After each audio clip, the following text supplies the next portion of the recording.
We go show you all more. Mal what? At the SLP's Conference of Delegates in Vieux-Fort, Prime Minister Philip J. Pierre made a desperate attempt to rewrite history. You will remember that the United Workers' Party only gave COVID support to NIC contributors. This claim is absolutely false. The truth? In July 2020, under the UWP administration, 5,000 St. Lucians who were non-contributors of NIC received $500 per month for 3 months to help them survive the pandemic. Prime Minister Pierre knows the facts, yet he chose to lie to the nation. Why? To mislead and divide.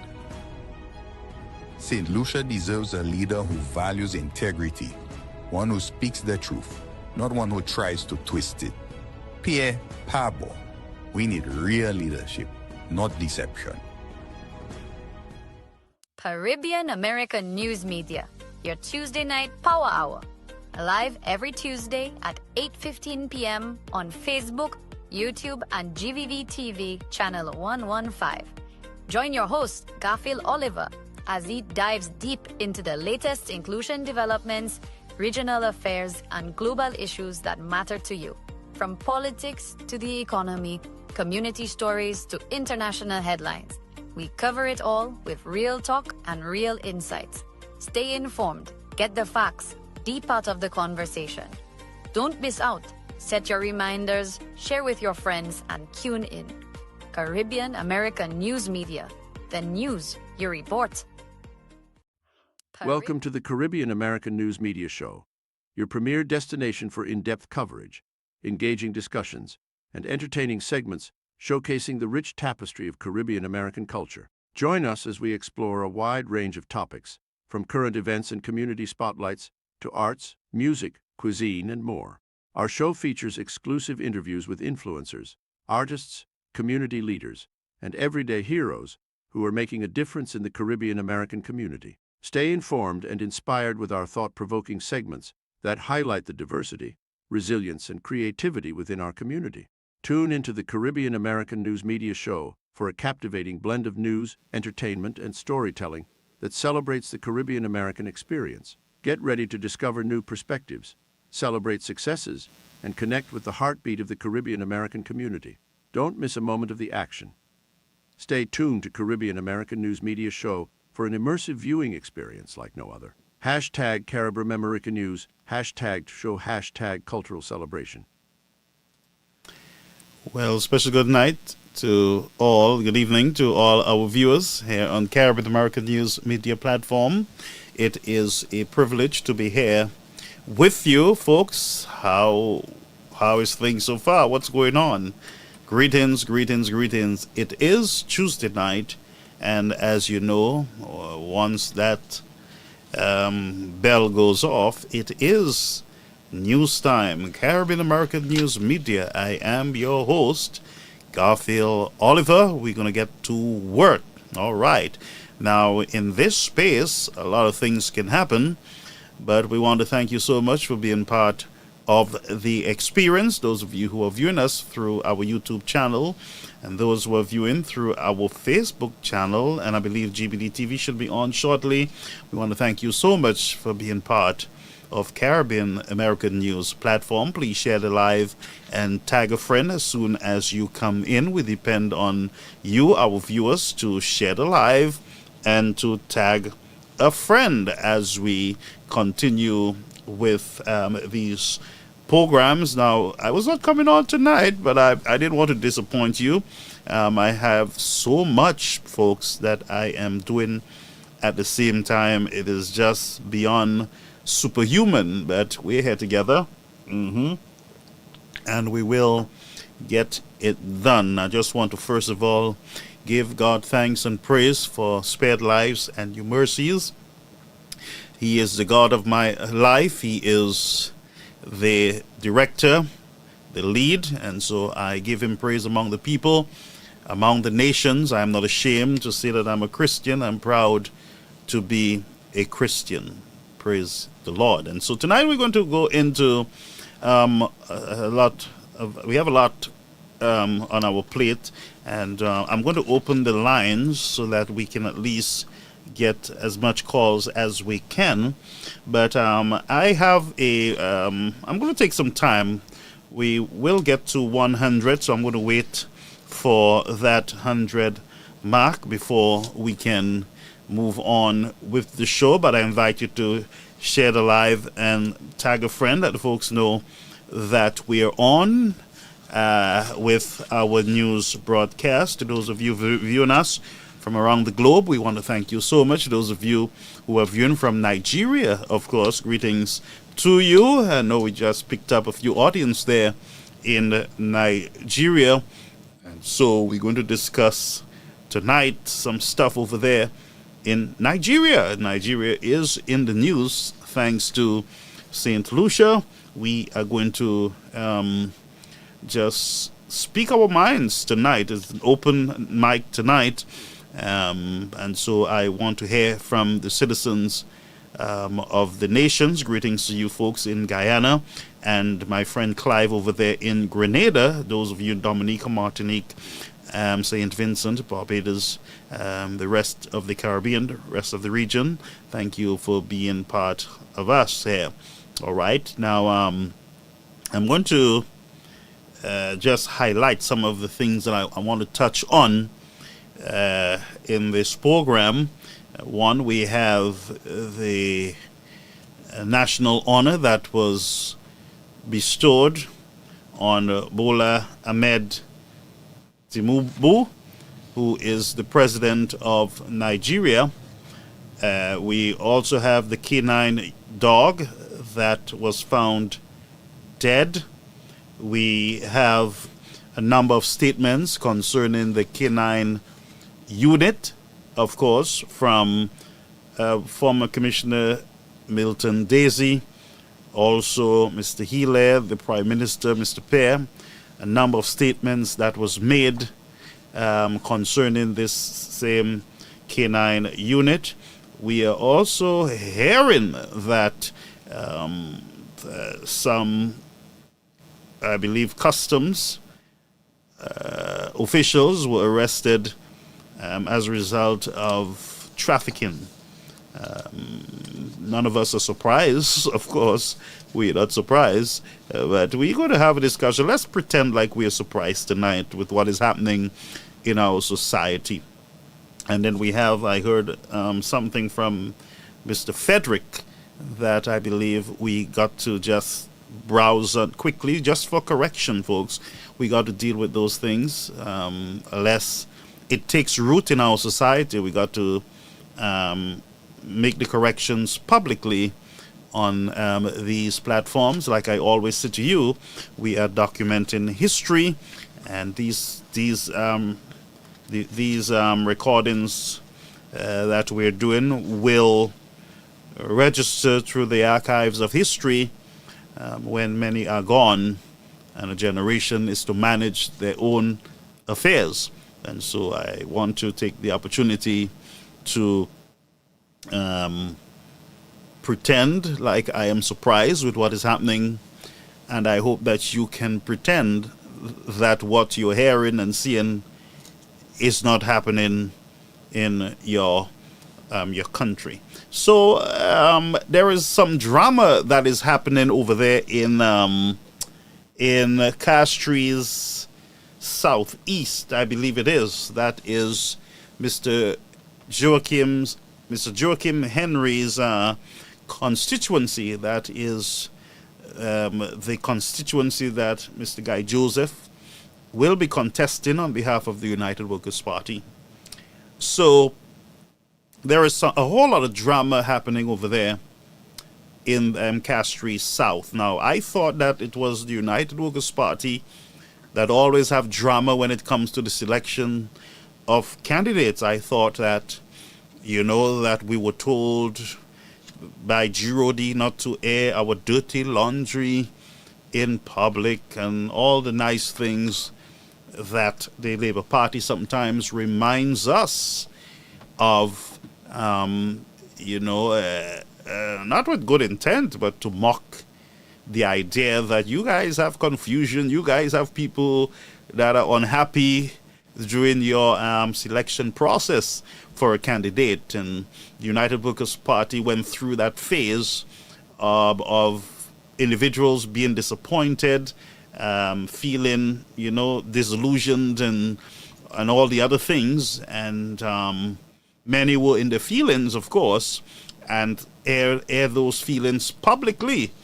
And so the Labour Party took the opportunity to remind the United Workers' Party that, look at you guys are fighting in public, and you guys are maltreating, your people who wants to run, and look, they're running independent or no pendant, or they just joining with the Labour Party to spoil votes. Whatever part of St. Lucia that is happening, we know what is happening, of course, in some areas where those who wanted to run for the United Workers' Party, because they were not selected, then they get out fâché, and so they're out there teaming up with the Labour Party to divide the votes and to cause destruction for the United Workers' Party. And I think that is selfish, because these people don't realize that who they're causing the destruction against is really the citizens in those districts that have not seen any much change or development in the last 4 years. And so for a individual or individuals who wanted to run on a United Workers' Party ticket, and you're so angry that you are willing to throw the same set of people that you wanted to serve, you want to throw them under the same SLP bus, then maybe it's a good thing that you were not selected, of course, because if that's the mindset, then we have a problem. But I'm just browsing over that, of course. So the Labour Party took the opportunity to laugh and to mock the United Workers' Party as they go through their griping phase. As that's a time everybody gets angry and disappointed and everything else. It's understandable. It do happen, and that not much you can do. Yes, you can, there are little things you can tweet, but it is going to happen, of course. People will feel out of the way. But in Castries Southeast, there is a major storm that is happening over there, and nobody's talking about it, of course. So the two storms in the area there are Storm Henry and Storm Lisa, of course. Storm Lisa and Storm Henry. Now, I didn't call her last name. I don't want to miscall the young lady's name, of course. I don't want to do that here. And so let's go back to the whole story, the genesis of the drama over there in Castries. Is it Southeast, I'm saying, right? That's Guy Joseph's district. Somebody write where that is so that I wouldn't be peddling misinformation, of course. Yes, and so whole set of drama over there. Lisa is printing T-shirts. She's campaigning big time. Lisa is looking for a headquarters to launch her campaign because Lisa is running. Lisa is walking around and she's saying to the people of East Castries Northeast, that, well, the Labour Party did not do anything for you. Because if she's campaigning against Mr. Henry, Joachim Henry, it means that il pas bon. Il pas fait rien.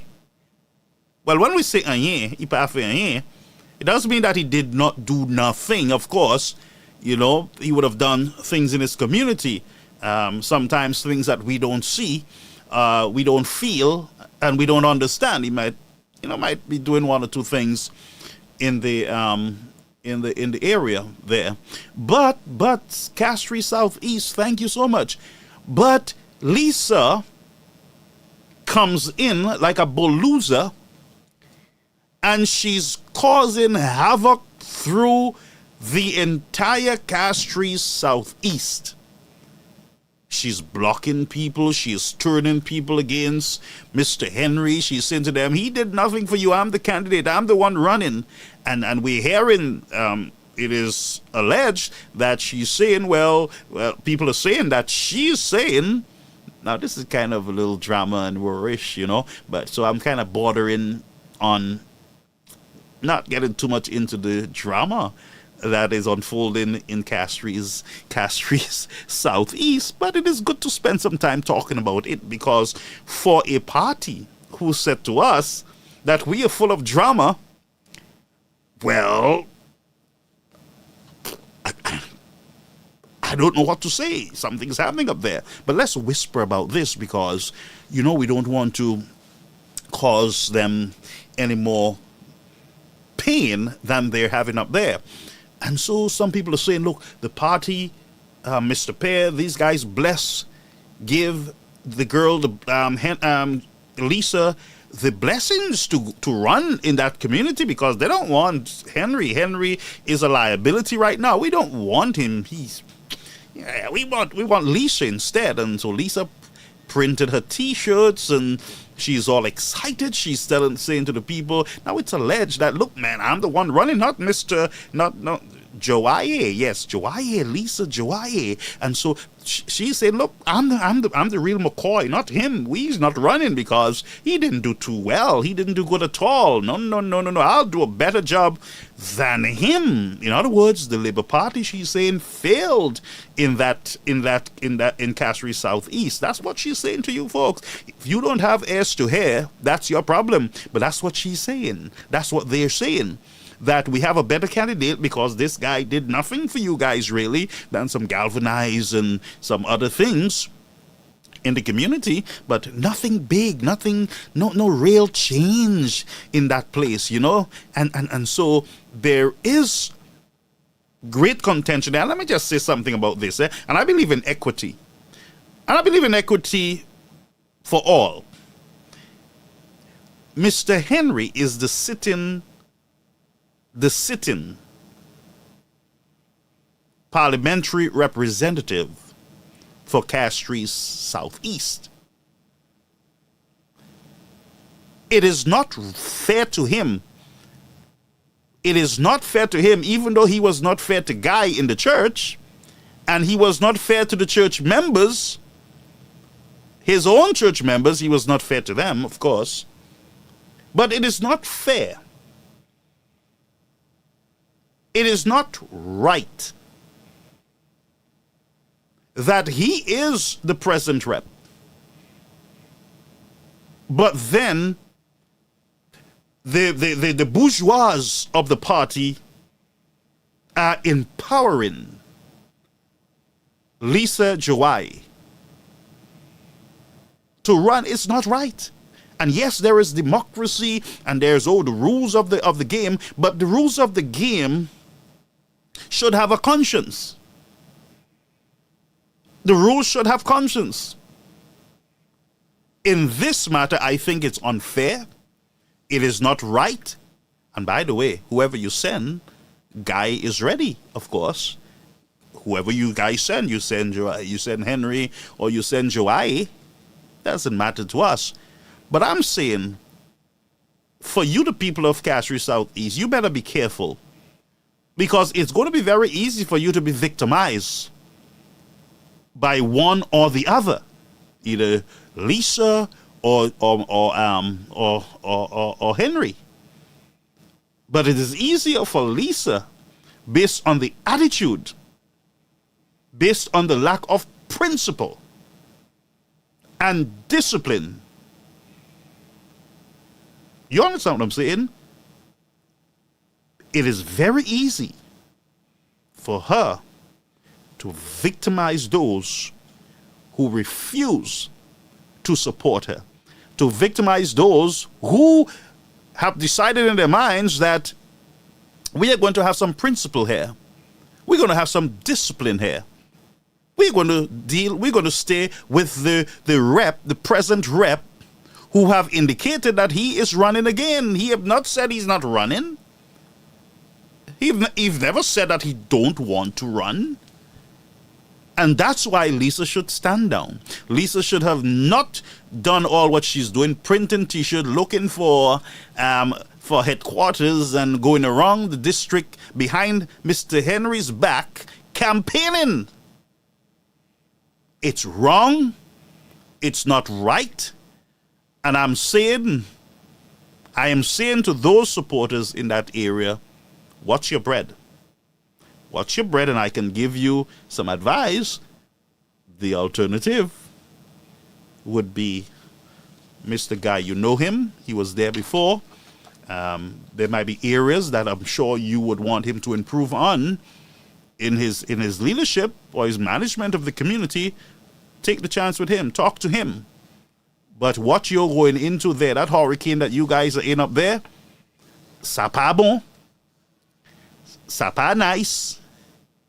And I think Lisa need to get some manners and have some respect for Mr. Henry, who is the sitting rep. And Pear, you need to have some guts and take leadership. You need to have guts and take leadership. You are the one responsible for this. Nobody else but you. So don't hide behind anything else, and you never know anything. So don't hide. You're the one. So Castries East, Philip Juppé is your problem. Not Lisa, really, It is Philip Juppé, because she got the blessing from somebody. And I'm telling you, it could be that the blessing came from, I don't know. Now we move on from that tropical storm Lisa and Hurricane Henry over there in Castries East. That was your moment, folks. And that is the new segment of Did You Know That There Drama Over There in Castries East? Did you know? That's the SLP segment for tonight. Now we know. Let's get to our work. Let's get to our business, because the right guy will deal with all those hurricanes and storms that are brewing. So greetings again and welcome all to Caribbean American News Media Platform. Yes, the news that you report. Yes, it is always the news that you report. I'm not on the ground, so it is always about what you report and that what we can verify. So let's get to cooking. Let's get to cooking. Shed a live and tag a friend, folks. So, ay. Where should I start? We have the national honor that was given to President of Nigeria, Mr. Bola Ahmed Tinubu, and we have a whole firestorm brewing in Nigeria over his presence in St. Lucia. And then we have a dead k-9 at a funeral home somewhere in St. Lucia waiting to be buried in the future. And a matter of fact, the people... Okay, so somebody said Castries East is not Castries Southeast, Castries East. Yes, folks, Castries East. Now you know Castries East. What did I do? Did I put a... It's not Castries East, it's Castries Southeast. Southeast, yes, good. So I missed out on the South. Maybe something is happening in the South that I don't know, but what can I say, folks? I'm only human. I'm just a man, of course. Hey, come on. Yes. So let's go on to... I'm trying to figure where to go first, because the whole Nigeria situation, it's lengthy, and then the dog is more lengthier.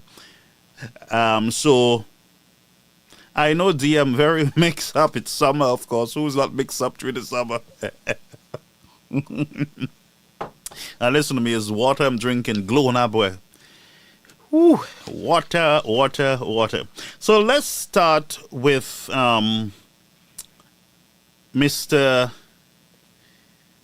Let's start with the k-9 unit first. Let's start with your business there on the ground in St. Lucia, and then we will go, even though the whole national honor that was bestowed on Mr. Bola is something that we must have a conversation on. I want us to look at the K-9 unit. Now, most of you would remember Tyson. Tyson came on the scene as a result of the carelessness of the St. Lucia Labour Party, misinformation, disinformation, an attempt to make the United Workers' Party look like they didn't know what they were doing. And so they came in campaigning that something funny was happening with a $40,000 a month K-9 unit. Now just bear with me. And you would think that this is not real what I'm seeing here. Some of you are like, you heard it before, but you're like, this sounds really bad the way you're putting it. So you want to be careful how you're putting it, but I can't put it anyhow. This is the reality, folks. This is the discussion that we had a few years ago with the St. Lucia Labour Party and the K-9 units. This is no joke. This is real. And so Tyson came on the scene because the St. Lucia Labour Party, under the leadership of Mr. Pear, thought that the dogs were too expensive. The unit, just more than one, was too expensive. And we might have to look into this $40,000 because there is something untowards. There is something funny about $40,000 a month for a K-9 unit. Folks, this is not a roti shop in Castries, the plywood roti shop in Castries. This is not any tea boutique we're talking about. This is not a mobby shop. No, this is not a little, those little cart that you sell the Sprat and the Ballyhoo in Castries or Bannans. No, that's not that, folks. You're talking about national security. You're talking about an arm or an agency within the police force, a unit within the police force, which is called the K-9 unit. And when you talk about K-9, you're talking about police dog. Huh? Yes, that's what we're talking about. Police dog.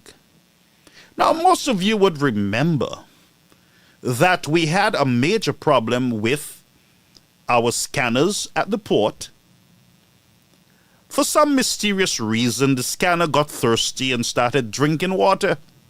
Well, only in St. Lucia, scanners drink water. Strange things happen over in St. Lucia. Funny things happen over there. A lot of funny things. And many of us don't know St. Lucia for all these funny things that we've been seeing lately.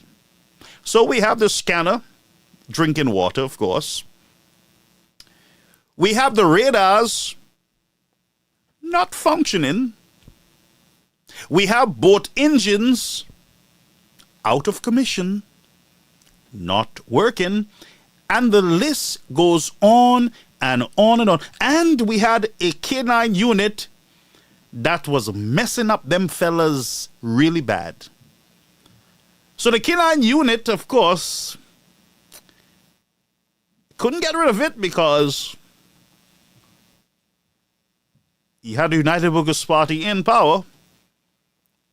And the police are saying, look, we love the K-9 unit. This thing is bringing in some serious success.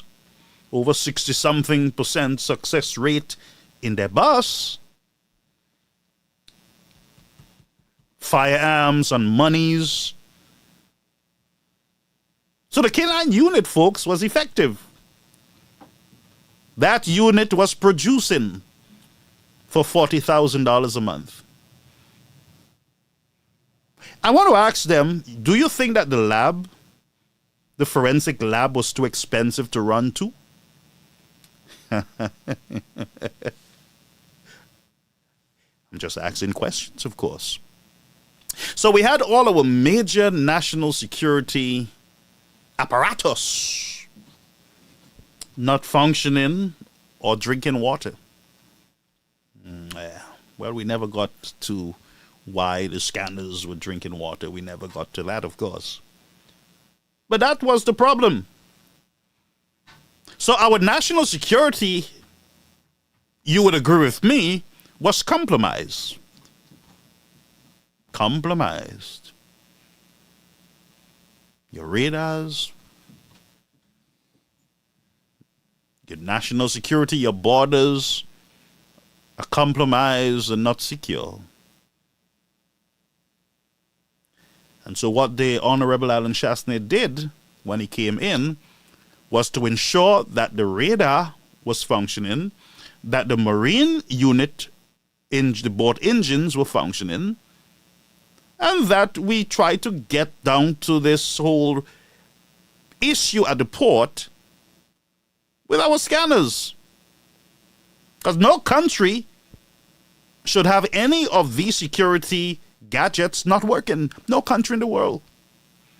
None. Not even sandals at the checkpoints, that their little one or whatever you call it, security thing that they pass up and down to see if you have anything. Not even sandals would allow their little sticky thing not to work. But the St. Lucia government had their security equipments compromised. So here comes the Labour Party. Bubble everywhere. There is bubble here and bubble there, and everybody is on the bubble train. According to them, of course. So you had Chasney Bobolis, Guy Joseph Bobolis, Mary Isaac Bobolis, Edme Estefan Bobolis, my friend there. So everybody basically was a Bobolis, and they were on the Flabber Bubble train. And so they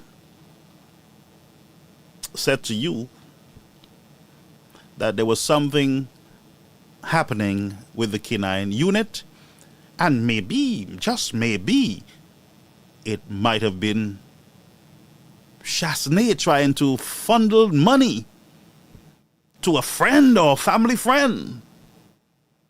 It was not about national security. It's about Chasney filling his pocket or the pockets of his friends, family, and foreigners. Remember the theme, of course. Remember what they campaign on. Friends, family, and foreigners. So with the k-9 unit got caught up in the friends, family, and foreigners. Don't forget. And so they came in watching that $40,000, and I can imagine in the campaign strategy room or war room, they're saying we got to highlight this 40,000. Something is wrong. A k-9 unit cannot cost $40,000. But during that time, under their leadership, before the Alan Chasney administration came in, there were a whole lot of mongrels all over Cass Streets, a whole set of stray dogs. It would have been cheaper, of course, if,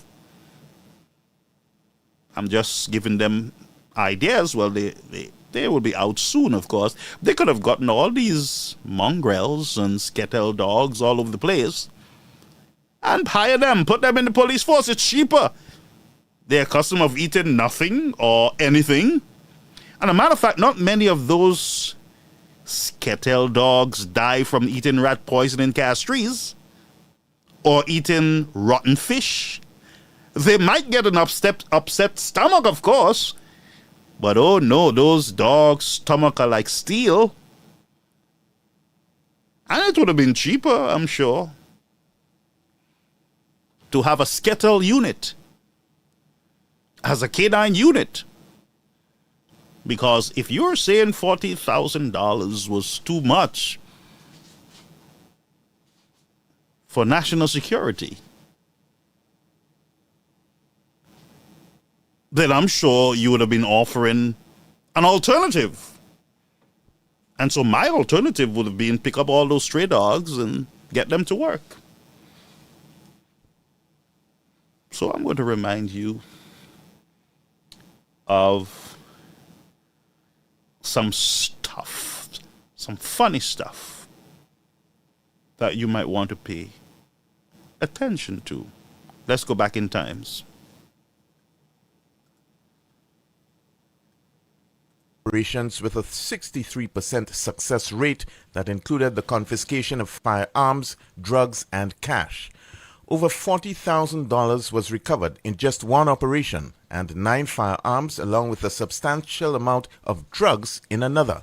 At that time, the k-9 unit putting out the cost of it, a k-9 unit, and I think it is one of the, I would say, the tools needed, especially now, with everything that's going on, to have in the Royal St. Lucia Police Force. Actually, the K9s we had were able to detect large sums of cash, drugs, and firearms. Commissioner Daisy explained that the Royal St. Lucia Police Force is awaiting the renewal of the contract to reinstall the K9 unit, something which is not under his purview. Prime Minister Philip Pierre, in response, asserted that his government is considering the renewal but has to be prudent in undertaking this venture, which will cost the government some $40,000 per month. The agreement was sent to us, but we have to be prudent. We've not signed it. We haven't said we will not sign it. It's under consideration. And that's a fact. It's a very simple situation. We had to make the choice. The Prime Minister was speaking at the press conference on Thursday, at which he detailed government strategy to tackle crime. For the DBS News World, I am Don Nicholas. So, Prime Minister said we have to be prudent, of course. We never said we were going to not. We never said we were not going to sign it. It's right. We have the agreement. We have it. You know, we didn't say we have to. We're not going to sign it, of course. And the same thing they said with CIP. Remember when all the Caribbean islands signed on to the deal? Very same tone. Very same. Nothing new. He said, we never said we're not going to sign it. Anytime this SLP government says that to you, something is wrong. Something is always wrong. When this Prime Minister says, we never said we're not going to sign it, you know, friends, something is wrong. Well, something is wrong. Well, we got to go African on them now because that's where we are. Yes, my friends, something is wrong. Oh, yes, it's true. So every time you hear we never said we're not going to sign it, then you know that there is something untowards that is taking place behind the scenes. As I said, very same thing was done with CIP, the memorandum of agreement between the islands.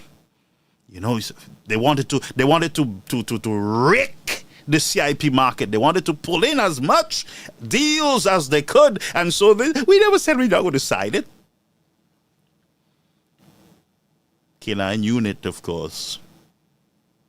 They were hunting, they were fishing. They wanted to know who is 40,000. I mean, something is wrong here. We got something here on them. 40,000. Yes, we got something on them. This is bubble. Bubble. Bubble. Oh, boy. Let's go again, folks. Sorry about that. I have to rewind the clip. Minister Herman Gill Francis advocated for the reinstatement of the K-9 unit, touting its successes. He highlighted that despite the cost, the unit was beneficial in the fight against crime. In response to Francis's call on Monday, Deputy Prime Minister Dr. Hilaire revealed to reporters that the previous administration signed an accord with a private party for the use of the dogs by the Royal St. Lucia Police Force at a cost of $40,000 per month. I heard recently the former Minister of National Security talk about the dogs and the k-9 unit. The reality is they signed a contract for the use of 2 dogs at a contract of $40,000 a month, $40,000 a month, with a private interest, you know, to be able to use dogs. When the police force has had dogs over the years at considerably less cost, and they left without paying the bills. And then we now have to pay the bills, and the whole question of sustainability and what is the best use of money has to be. Okay, so I got to stop this there so that we can analyze and we can scrutinize and we can well, what can I say, folks? This Labour Party gets you lost for words because it's like a clown show, friends. A clown show. That's that. I don't know what to say, but Mr. Hilaire now we heard from Mr. Pear that we never said we were going to sign it. Here is Mr. Jumbo Jet shows up. Mr. Hilaire shows up on the scene now. And if you listen to him, he's kind of slick, huh? Look at the expression. 40,000? In other words, who pays 40,000 for a k-9 unit? Who does that? Yes, a private entity. The police always had dogs.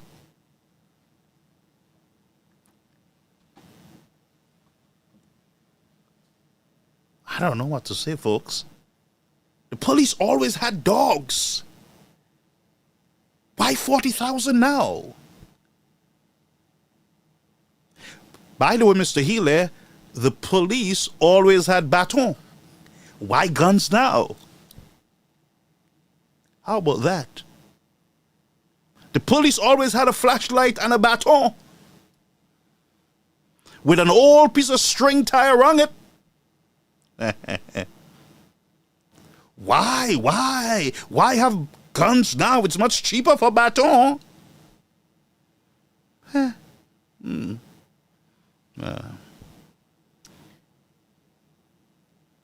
And I want to play back for you, folks. I want to play back for you. Mr. Hilaire, just watch his expression. It says to you that in their head, they believe that something is wrong and the police department and the people of St. Lucia does not deserve a k-9 unit that is functioning. Now remember, those other k-9s that they got rid of the k-9s. None of those k-9s ever got poisoned or never ingested rat poison on any mission. Well, I don't know if it's on a mission the dog was when it ate the rat poison, or it ate the rat poison close to its house or by its toilet. I don't know. I'm just speculating, folks. But Tyson ingested poison. And by the way, there is nothing official yet, from them fellas. Nothing yet. But let's listen to Mr. Hilaire, all right? Listen to him.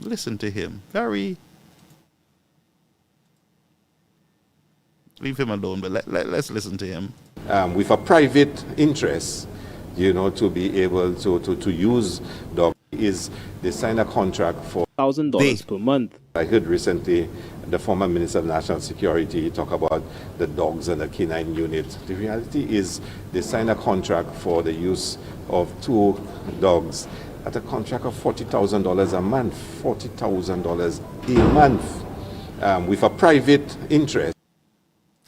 Folks, do you know the amount of CIP money or monies that is floating out there that is worth millions and billions of dollars? Do you know? Do you hear any concern about the passports or the CIP? Do you hear any concern about that? Oh, none. No concern in the world. All is well. All the monies for Carnival and for Fete and all the friends, family and foreigners that are enjoying taxpayers' money, some of them do barely nothing. But he's concerned about your security. $40,000 a month. And let me say this to you folks, $40,000 a month for a k-9 unit is cheap. Should have been $100,000. Should have been $100,000 as far as I'm concerned. It was producing. By the way, you have police officers who are doing nothing. And they're getting more than $40,000. There are a whole lot of government ministers too who are themselves getting big salaries per month and what? Nothing. Produce nothing. Look at some of the constituencies. Nothing. And that's why I believe Lisa is trying to out Henry, because she believes he's getting pay and there's nothing going on for the people. So, Mr. Minister, the CIP was, the k-9 unit was doing something. Listen to this. Listen to this. So he said them, they. It is the government, sir. It is the government who made that decision. It is the police force who recommended it. It was the government of St. Lucia at the time, under the Alan Shastry administration, that saw the need for it. So not them. And then he says they just left. No, they were voted out. They didn't just leave. They were voted out. You make it sound malicious. And when the people are being malicious against you, then you feel bad. You got to come clean, brother. So one, it was the government and the police who made that decision. It was not no them or they. And two, them or they did not just walk out. You guys sold a whole bag of bologna to the people, and they decided to have bologna, and they appointed the bologna makers, of course, to lead their country. That's what happened, sir. They didn't just walk out and leave a bill. You guys walked out and left a whole lot of bills in 2016. Did you not? I dare you. You left no bill at all? Nothing? Nope. So they should have paid all the bills before they left, ain't it? Because it's they and not the government. But go ahead. Well, to use dogs. When the police force has had dogs over the years at considerably less cost, and they left without paying the bills. And then we now had to pay the bills, and the whole question of sustainability and what is the best use of money has to be taken into account. More recently, at a press conference on Thursday, Police Commissioner Milton Daisy highlighted that when the unit was operational, it led to the recovery of multiple firearms and illicit drugs. Actually, they attended 47 operations with 63% success. And that success included firearms and drugs and also cash. We had over $40,000 in just one operation being recovered by the unit. We also had 9 firearms recovered by the unit, and also an amount of drugs being recovered in that. So at that time, the k-9 unit, putting out the cost of it, a k-9 unit, and I think it is one of the, I would say, the tools needed, especially now with everything that's going on, to to have in the Royal St. Lucia Police Force. Actually, the K-9s we had were able to detect large sums of cash, drugs, and firearms. Currently, the contract for the reinstatement of the K-9 unit is on the table for renewal, but it has not been signed. Prime Minister Philip J. Pierre, who was also present at the press conference on Thursday, revealed that the agreement is up for review. The agreement for the dogs is correct.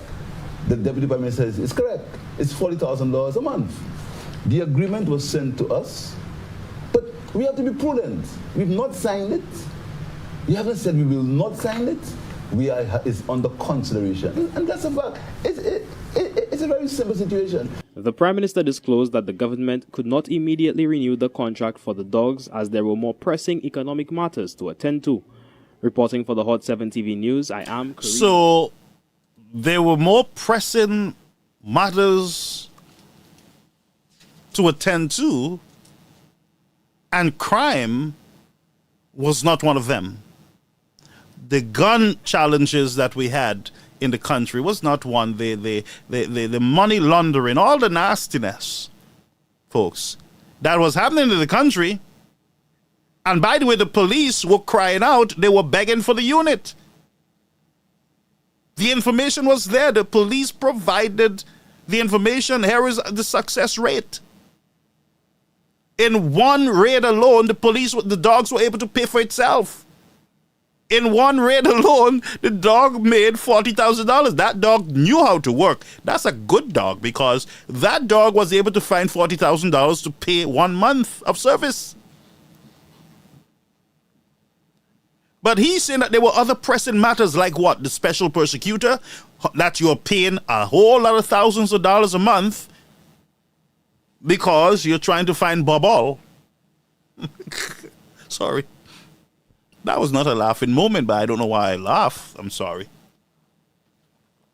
I kind of giggled there. Because it sounds funny every time you repeat it, of course. It gets funnier and funnier and funnier. And instead of crying, of course, you just laugh because, come on. So the other pressing matters were carnival, jazz, and fetes and parties and CIP and what else was the other pressing matters in the country? There wasn't fixing the roads because rain was always falling, of course. What are the pressing matters? What are the other pressing matters that we had in St. Lucia? That we needed to abandon the K-9 unit. And guess what? I heard through the grapevine that when they tried to get the K-9 unit, eventually, it was gone. Another country took it. So they end up getting a borrowed dog. So by the time them fellas were ready to get the $40,000 dog, under pressure, of course, because with this government, you got to pressure them. CIP, pressure them. Everything else, you got to pressure these fellas to do what is right. Huh? And so, somebody reached out to the French authorities and said, hey, do you have a dog to lend us? We're in trouble. Police are putting pressure on us. It's looking bad now that we discontinued the unit. We got to get the unit up and running now. And it's too late for us to get back the original unit. Please help us. Give us a dog, please. And so the French authorities gave a dog. And the dog, like somebody said here, was not just any K-9 dog. And I'm going to read it, was a special one. It was better than the other one, whose name is Voyou, pronounced Wayu, which means gangster in English. This dog cost the French about $20,000 US. $20,000 US. The K-9 cost the French authorities. We could not pay $40,000 EC a month, but the French was able to give us a dog or a unit that is worth $25,000 US. Now think about this nastiness, folks. Calling you on the air, Caribbean American News Media Platform. Good evening, my brother, and how are you? It's been a while. Yeah, it's been a while. Good, thank you. How are you? I know you slip me into a corner, but that's fine. I know, as usual. I didn't even call to comment about anything on the show. I just called to sympathize with our sister, Beverly Johnson from Micoud North. Her mom just passed away. We need to gather her in our thoughts and prayers. Bev, we love you, and we are there for you, Bev. Especially me, Joella, calling on the way from Texas, my darling. I'll be checking on you later. Sincere condolences to your entire family on the passing of your mom, Beverly. That's what I call to say. All right, thank you so much. Thank you. All right. You're welcome. Okay, all right. So that was an impromptu call for condolences. Now, let's get back to business, and we will, of course, keep the lines open for those condolences. I don't know the family, so condolences to you if you're listening, if you're viewing. Condolences on the loss of your loved one. So let's get back to work.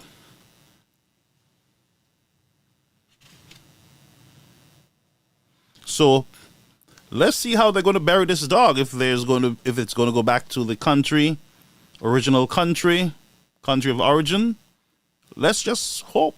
Let's see what's going to happen to this dog. 120.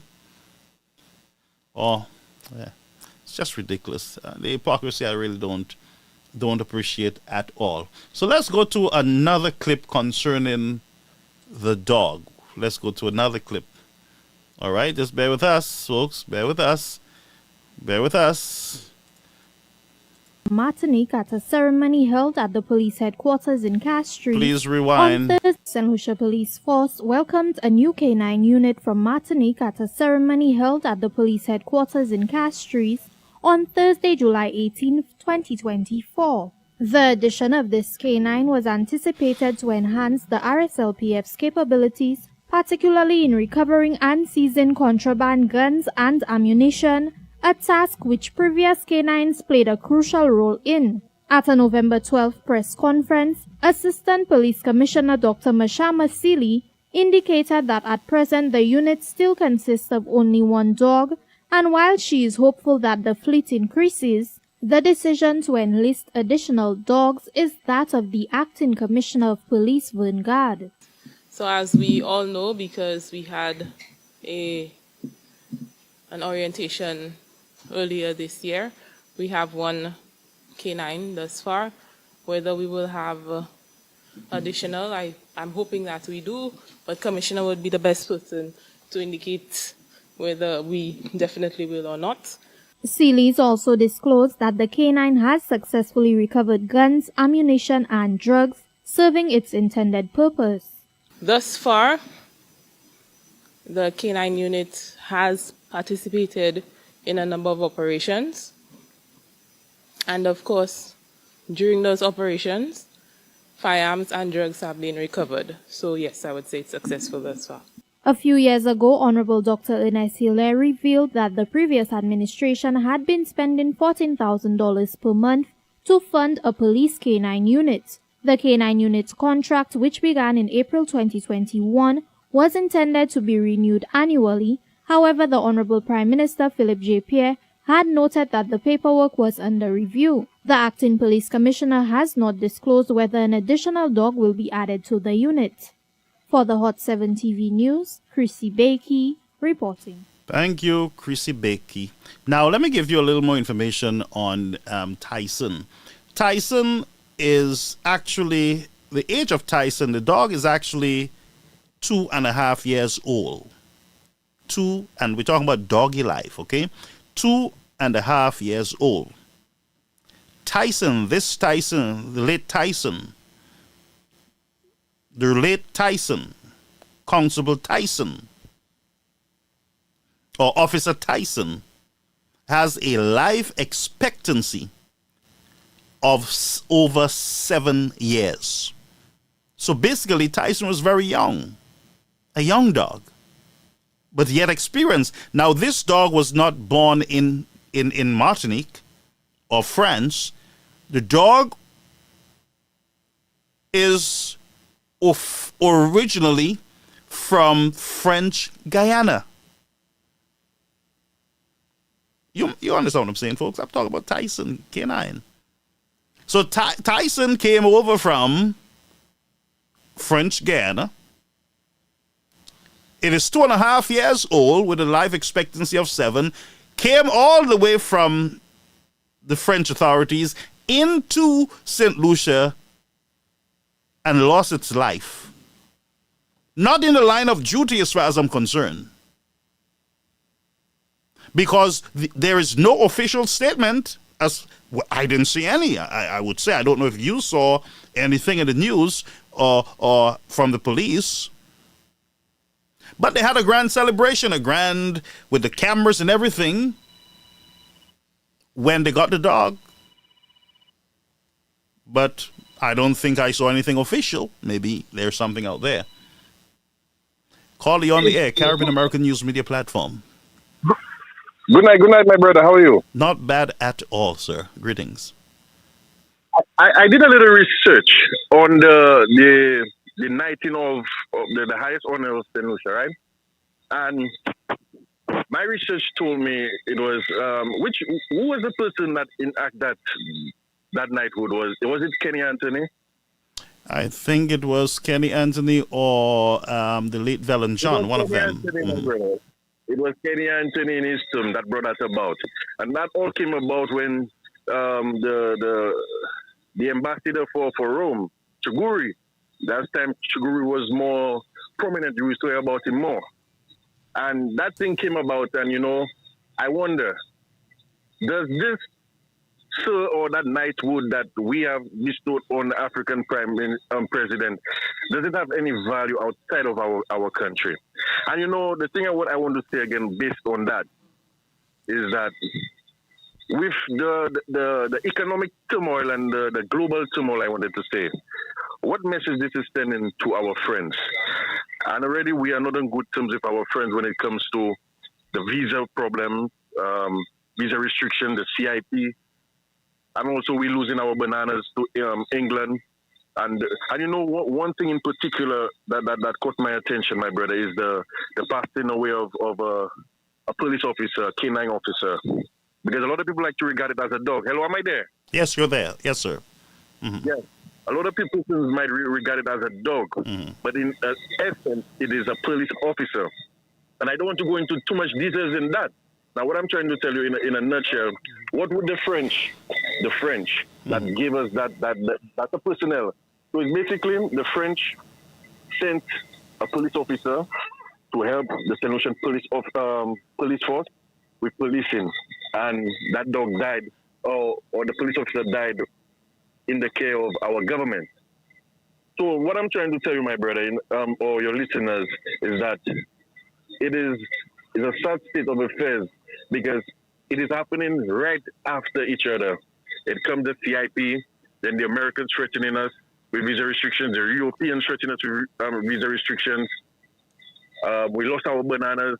And in the same time, in the same breath, we've seen our Prime Minister, Philippe Pierre, and his cabinet siding with people like Maduro, siding with selling our economy for people like Brazil. Because I'm a farmer, my brother, and I'm in poultry, I'm in beef production and those different things. And recently, the Prime Minister removed certain taxes on imported beef from Brazil to make it cheaper for people now to import beef from Brazil. By doing that, we have killed the local economy and people like me who are striving on that. You understand? they already have a mass pullout of airlines that are coming from the European Union. So you see, the situation is those countries like America and those things, when those countries place sanctions on you, for example, like what happened with the Lee law, when they put sanctions on our police force because of the impact report. And still up to today, like today, we still have sanctions on our police force. And what Shafney did in his term was separate the Marine unit from the actual police force so that the Americans now can give us funding for us to get new vessels. That happened in time of Alan Shafney. So in other words, that if the imposing of visa restrictions, it doesn't happen one time. You will see a reduction in airlines. You will see a reduction in tourism. You will see a reduction in support from those countries, and then you're going to get the hard blow when they give you the visa restrictions. And you see all the guys from the OECS. Now remember, my brother, it's OEC. Most of the countries that are in the CIP scandal are in the OECS. And yes, when the president of Nigeria came, all of them that was from the OECS came to St. Lucia. What message are those guys sending? We will see. We'll see another time, my brother. I have much to say, but at the right time. Yeah. Have a blessed one. Appreciate blessings to you. And don't forget, vote for United Workers' Party. It is the only party that can unite the people and bring us to a state of prosperity. Because this is the start of the golden age, and Philip J.P. cannot lead and his cabinet cannot lead in those times. That is great times that are ahead of us, brother. All right. Thank you.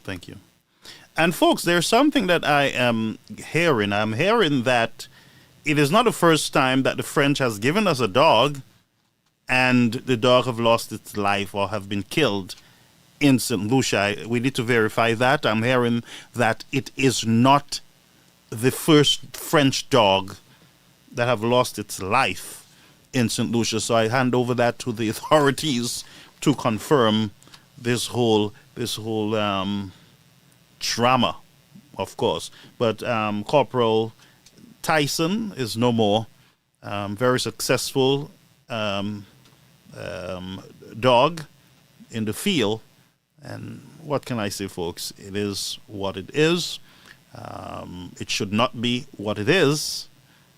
I believe that there would be investigations in this matter. And then we're finding out that there's a drug bust with officials involved in is it customs immigration officials that are involved in these drug trafficking officials that should be protecting our borders.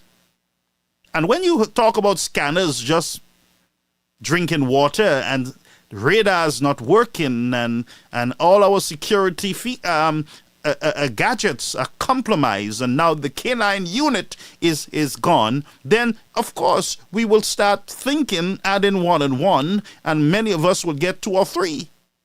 Yeah, of course a successful k-9 unit. A government is saying to us it's too expensive, and then the k-9 unit all of a sudden disappears. And then you are catching fellas in authority in this whole drug ring. Then something is wrong. Something is wrong.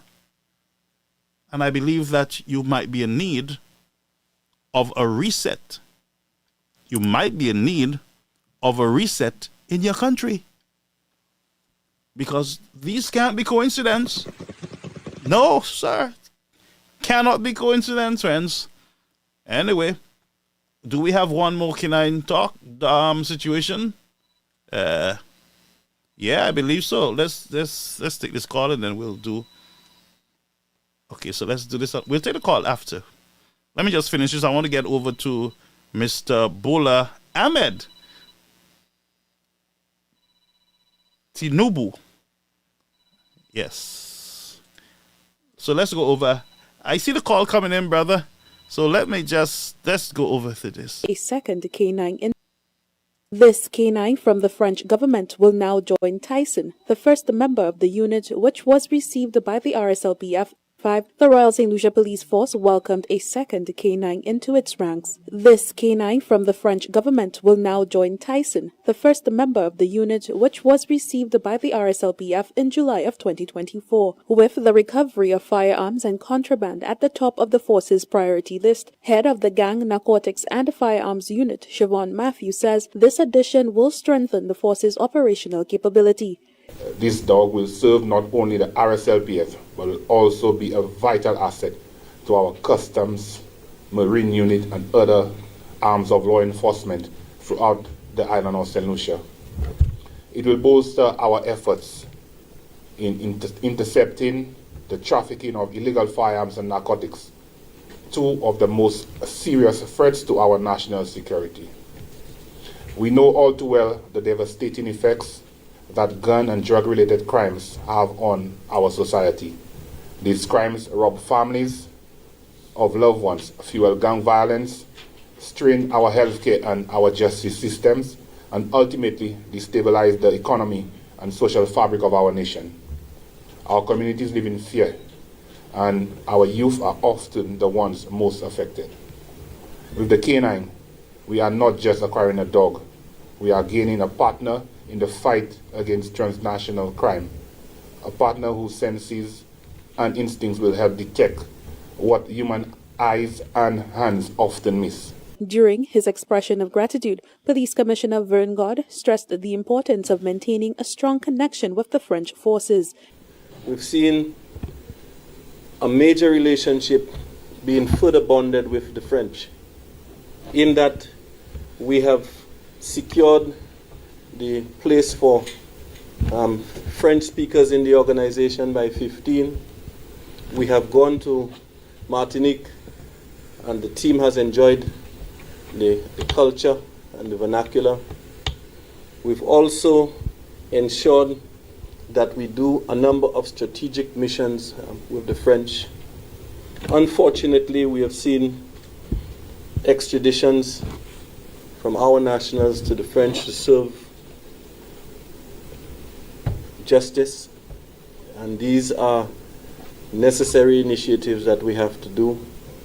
We also see the sharing of intelligence, and now today again is another big step where we have a second K-9 to join the ranks of the Royal St. Lucia Police Force in order for us to have a very nice approach to manage some of the more difficult exploitations that we have when we do the searches. Ambassador of France to St. Lucia, Francis Etienne, says this is only the beginning and notes that the French government is keen on further strengthening the force's capacity to protect both St. Lucian and French interests. I'm very happy because every time it's for good news. We had already a first gift last year. We have a second this year, and I'm sure it's not the last one. I want to insist very briefly on three things. The first, as guests of your country, we are part of your community. And therefore, what is touching your community is touching us. It's touching our families. It's touching our friends. It's touching ourselves. When we go in the street, when we travel, when we go shopping, we think about you. We see you in the streets now, circulating in the morning, traffic control, excellent decision. Because we're part of the community, we relay as well the concern of our community. It's a small community here, French people, a few hundred people, but they do exist, and they have their trouble, and they have their problem, they have their fear. And so, of course, we want the police force to be effective and to be efficient. The use of K-9s in previous RSLPF exercises has been crucial for recovering and seizing contraband, and it is expected that this new addition will contribute to these efforts. Reporting for the Hot 7 TV News, I am Jasmine Duncan. Right, so we have not seen, folks, well, I have not seen a press statement from the police concerning this whole tragedy with the dog. I think it should be a big thing. A soldier is down, Corporal Tyson is no longer with the force, and something official like this should have been done to notify the citizens of the country. So I honestly, I don't know what's going on there. So let's go over to Mr. Prime Minister and the president of Nigeria, that is Mr. Bola Ahmed Tinubu, who visited St. Lucia on Saturday and was given a state welcome. Well, the Nigerians were told in their country that he is here on vacation, but we were told that it was a state visit by the government of St. Lucia.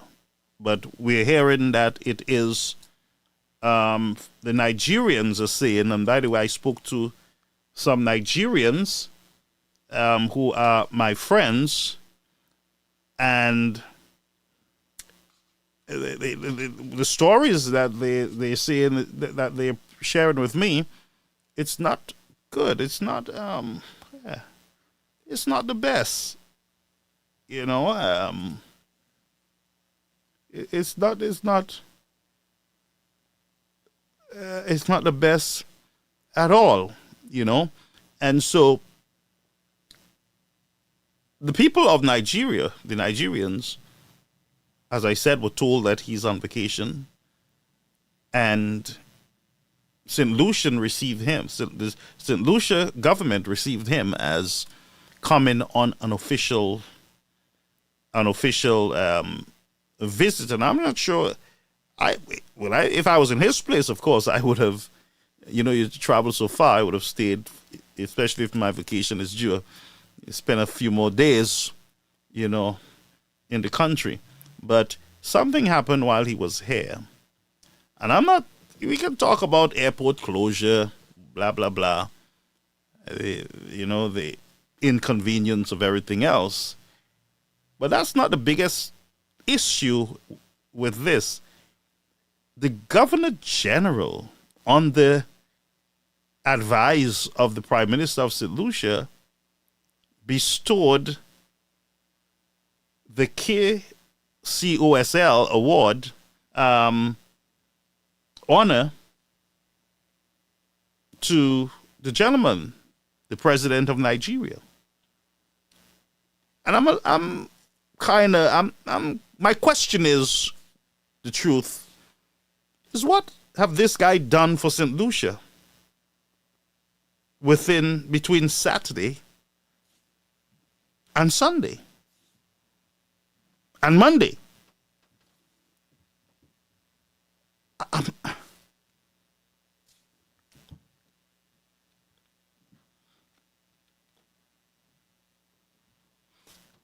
And I took that space, of course, so that you can advise me, because I really don't know. And talking to Nigerians and other people, I don't know, honestly. And I'm genuinely seeking information. Genuinely. There ain't no politics here in this one.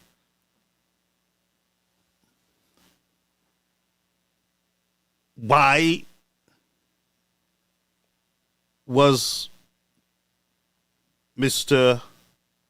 Bola given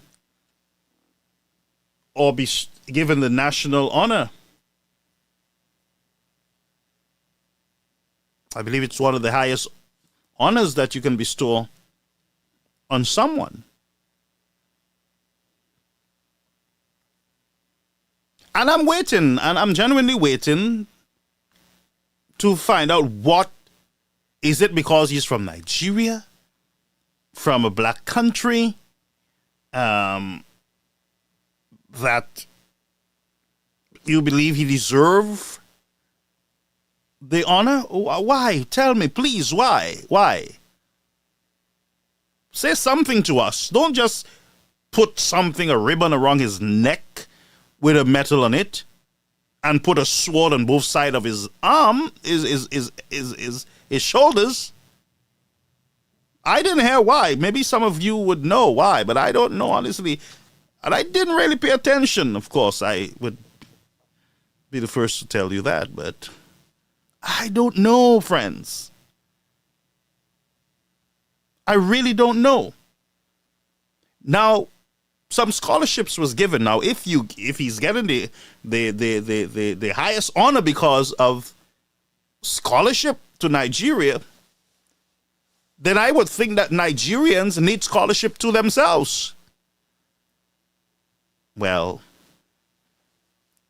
and not only scholarship, of course, the teachers need to be paid. And not only that the teachers need to be paid, they need food. They need security.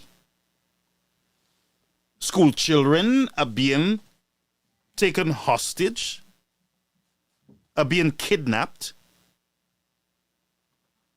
People are being killed by the thousands. Christians are being killed.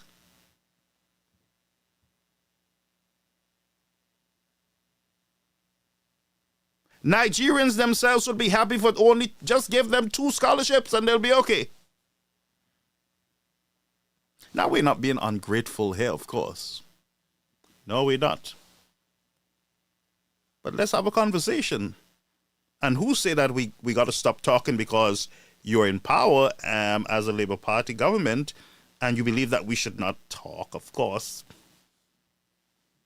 No, it's our democratic right to speak, and we're speaking. And that's not your problem.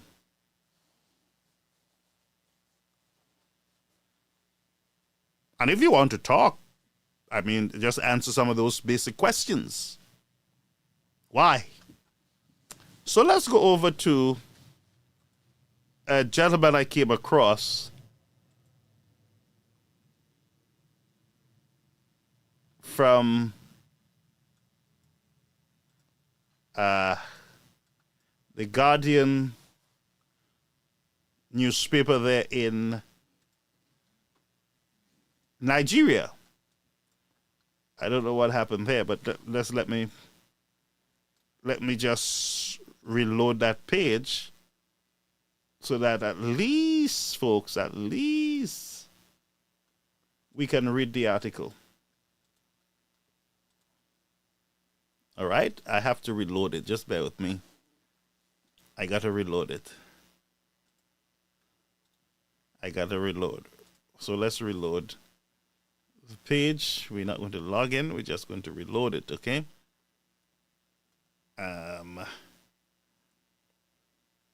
Just stay with me, folks. Share the live and tag a friend. We're right on schedule tonight. I'm going to take your calls in a minute, okay? Wow, this one is... So we are going to go back. We're going to go back again, one more. And I believe that, yes. Let's go quickly before it changes because it's live. Oh, yes, yes. Move the tag. So this is from the Guardian, Nigeria. It's a media house there in Nigeria. And let me just read here from a gentleman called Peter Obi. Peter Obi from Nigeria. And I quote, "It is alarming that we now live in a country of titles and honors without any passion for the people's plight. While the presidency backs in the Ethiopian of whatever word he tried to use their titles, St. Lucia." And Peter is talking to St. Lucians. He's saying, St. Lucia, our people are being killed at home. Our people are being killed at home. And this is in the Guardian Nigeria's post. Mr. Peter Obi is saying, St. Lucians, our people presently are being killed at home, and you are giving honors to our president in your country. Now, we can't make up this story. We can't make this up. We just can't make it up. Now let's listen to a young lady that I came across. Okay, let's unmute her. Let's go from the beginning. She's muted still. Or research. I feel like you guys do not read or research on or try to be knowledgeable on anything that is happening outside of the Caribbean or outside of the Americas. Because we are sending our people to a country, a corrupt country, a dangerous country, especially dangerous for women. And it's mostly women in the comments rejoicing and stating that, oh, the people who were laughing at him, they better not apply. I'm telling you, darling, we are not going to apply. We are not going to apply. We are not. And let me tell you why. In 2025, Nigeria continues to face a severe security crisis with high rates of murders, kidnappings, and femicide, showing little improvement compared to 2024. Between May 2023 and April 2024, over 51 million crime incidents were reported nationwide, including widespread kidnappings affecting 4.14 million households, with ransom payments totaling about 2.23 trillion naira. Kidnappings remain most prevalent in the Northwest, North Central, and Southeast regions. Kidnappings often target school children and villagers, with hundreds abducted in mass raids, especially in the Northwest and North Central zones. Now I'm going to be focusing on women now because most likely the majority of people who apply to this scholarship program will be women. In 2025, femicide and violence against women in Nigeria are rising sharply, with January alone recording a 240% increase in women deliberately killed because of their gender compared to the previous year. There were 17 femicide cases in January 2025, with more reported in subsequent months, totaling at least 24 cases in the first 2 months across all geopolitical zones. These killings include women murdered by intimate partners, family members, and strangers, often involving brutal methods such as burning and dismemberment. Hashtag progress.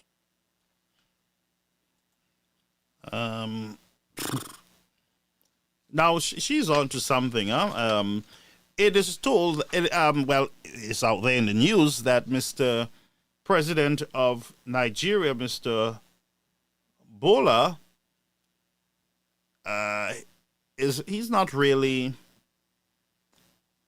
the best in the world. There's a lot of questions about the gentleman, and I have a lot of questions for the government of St. Lucia. What was the motive? What's the reason? Why are we doing this? A matter of fact, his country also is on the blacklist of the United States. Nigeria, friends, and by the way, we saw in March of 2024, that is in the northwest of Nigeria, over 300 students being kidnapped. 300 students being kidnapped in that country. And that's just the tip of the iceberg. Some of them are being killed. They're being treated like animals. The level of corruption, and I'm finding out that there is going to be a serious bombshell that will drop shortly. There is always a bombshell that will drop shortly with these fellas. Nigeria, folks, is part of this whole CIP story in the region. We had a Nigerian in Grenada, one of those countries, that was, I believe, wanted. Or there were questions around this CIP agent, or one of the main players there in the CIP. We know that a lot of Nigerians, the wealthy ones, are involved in our St. Lucia's passport issues.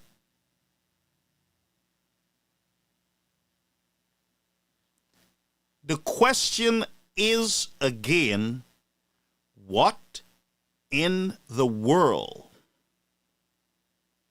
is happening? Watch this space. Watch this space, friends, because this has a tail as much as it has a head. Believe me. Watch the space. I had absolutely no idea that Tinubu was from the Yoruba people. That's the only good thing about him. And my contempt for him has zero to do with the fact that he's a Muslim and zero to do with the fact that he comes from the Yoruba people. These two things are the only two good things about him. I'm against him because he's a crook. I'm against him because he's a thief. I'm against him because he's a bagman for the bigger thieves. In Chicago, Illinois, I'm against him because he forged his election papers. I'm against him because INEC forged his victory in the election. Am I supposed to turn a blind eye to all these things? Because he's a Muslim, because he's a Yoruba, because this may lead to ill feeling to his people? When I express my contempt for Rishi Sunak, I'm not hating on Indian Hindus. I'm hating on Rishi Sunak for everything except the fact that he's an Indian Hindu. I parked that. I have no interest in that. I'm against Sunak for a whole range of other reasons. I'm against Tinubu for a whole range of other issues. Now, I invite all points of view to enter this debate over Nigeria. If we had a Moats Africa, we could do it exclusively every week on that show tailor-made for the African audience. But we don't have that, so we can't talk about Nigeria every single week, every single show. But we had David on in advance of the court decision. We've now had him on after the court decision, which I followed closely, and which was every bit as farcical as David Hundian described it. What are we supposed to do? Not do so? Accept that the greatest African country is run by a crook? A forger? No, I will never accept that. I have too much respect for all the peoples of Nigeria.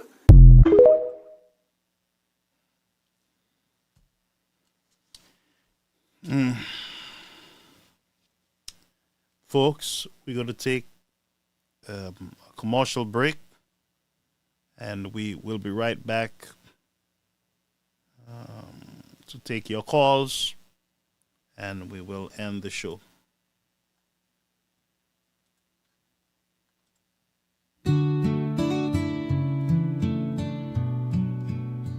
They stream the tears and the cheers so clear. From the church to the pitch, they're always near. Tie the knot or score the goal, my friend. GVD TV's got you till the end.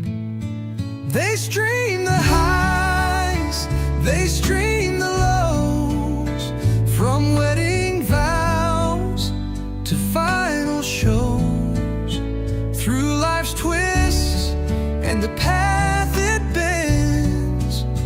GVD's there, it never ends.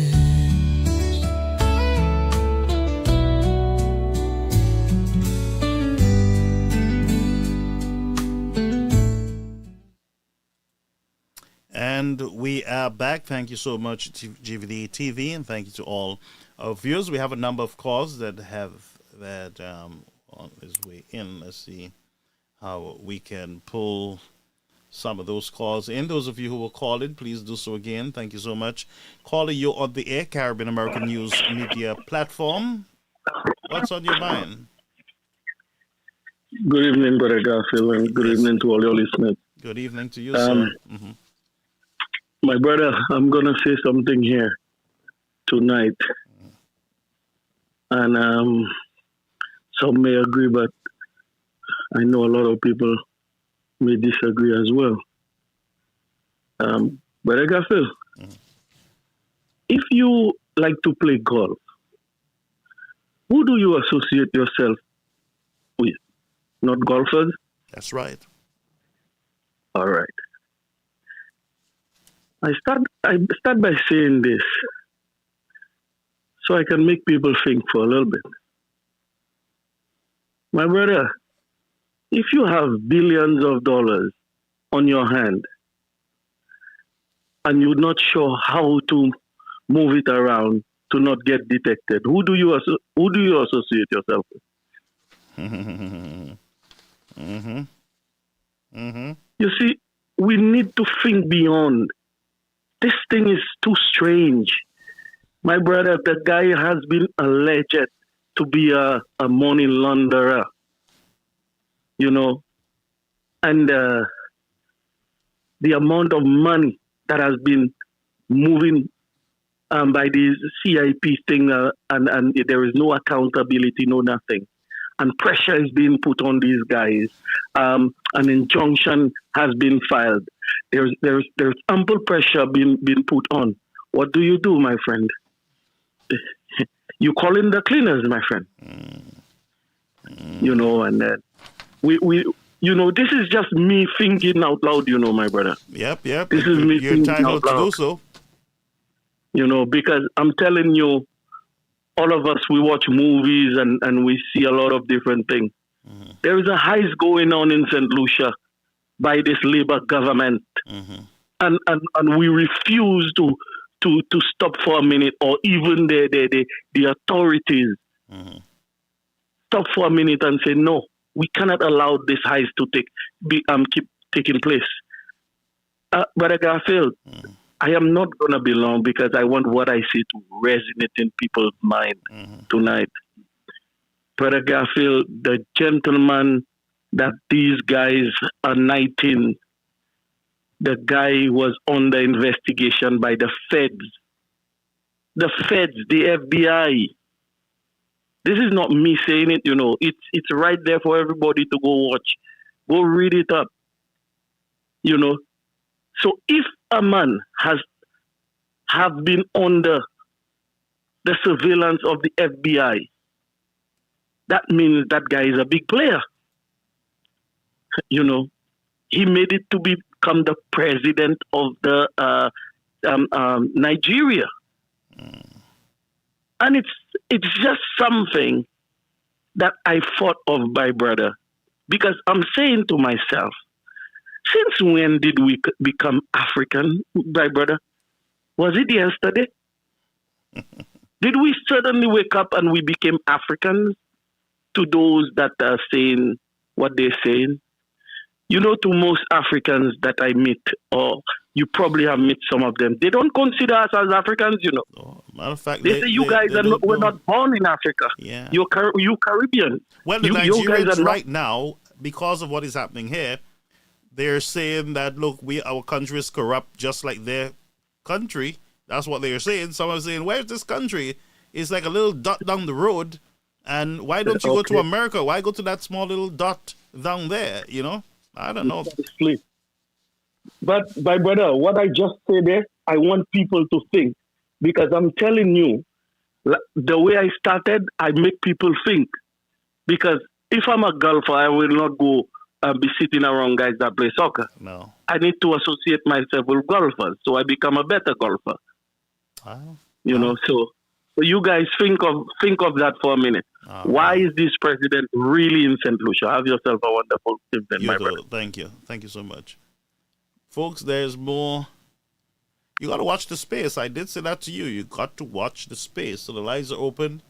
Let's see if we can get some calls in. I have a call that was on standby. Let's see if we can pull that call in to the main system now. Just bear with me here. Caller, you're on the air. Caribbean American News Media Platform. I realize that you have been trying early. Greetings to you, sir. What's up, bro? Not bad, brother. The man is the number one show, man. You know why I say you got the number one show? You dig up and you bring in the facts, man. You dig up and you bring in the facts. Yeah. You know what I'm saying? Thank you. What's on your mind? Sir, let me tell you something. There's so much to talk about, man. Yeah. I was just gonna change my mind for calling because there's so much to talk about. There's so much to talk about, man. Honestly. Yeah. First thing, as the gentleman just said just now, birds of a feather that flock together. We know that. $11 billion gone astray. 11 billion, Garfield. Billion dollars gone. And St. Lucia is down there after the great man, Sir Alan Michael Shasta, about the COVID money, $7 million that he put down to save their lives. And he got back half, and the other half is in court. If somebody got the man in court. Yeah. And they're making noise about $350 million. And the man has properties that Lucia are worth about $10 or $20 million. And the great man said, I'm going to seize that if you don't get my money. And he paid half already. But to continue, $11 billion, Garfield, gone out of a poor country where the people are suffering, people live in poverty. I remember when it was $4 billion, the great man said that could pay off our national debt and build 20,000 homes for St. Lucians. The great man, Sir Alan Michael Shasta, said that. Now it is $11 billion. You know what the great man said? That could pay off, that could take care of every national health care for the next 50 years. pay off our national debt and build about 40,000 homes. The St. Lucians down there saying, yeah, that bogus gang. Thank God for Mr. Philip Martinez. He's going to Congress for your here. The clock is ticking. Martinez going to front Congress for y'all. Okay? Just letting you know, just reminding you. Enjoy your time, man. Enjoy your time. You and your bogus gang. No. He likes a man down there. He likes a man down there. For what? He never tell you what is. These guys, St. Lucia's are something else, you know. St. Lucia's are something else, man. I need a show for myself. Honestly.